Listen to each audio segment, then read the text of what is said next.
My name is William Klein-Edler, U.S. Army Staff Sergeant retired and artist.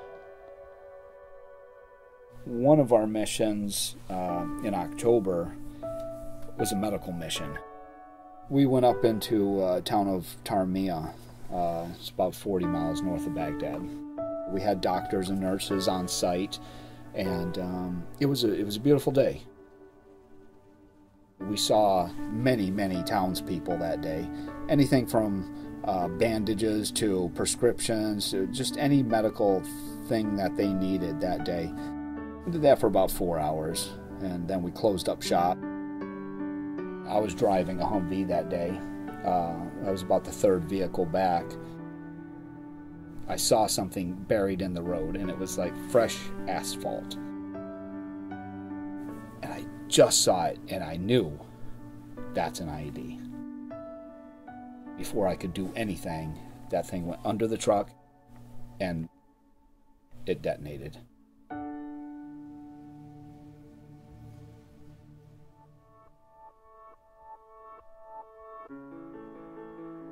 Within 3 days, I was from the battlefield to the Brooke Army Medical Center in San Antonio. The Fisher House Foundation was able to track my family back in Michigan, put them on a plane, and get them down to San Antonio, Texas, to be with me. They lived at the Fisher House, and they came to my hospital room during visiting hours. They stayed with me the whole time. Every single time that I've had a surgery, Fisher House would always fly my family to be with me. And that meant a lot, because I was sitting on my hospital bed with my sister, and we were playing cards. We were just playing cards. My hands were all bandaged up, but what a feeling that was for me to have my sister right there. It gives you that moral support that you need, knowing that loved ones are right there with you. I've always had art in my life.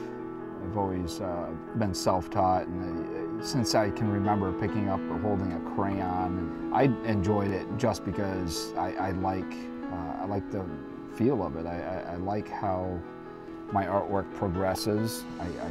I've been learning my whole life through my mistakes and through my successes.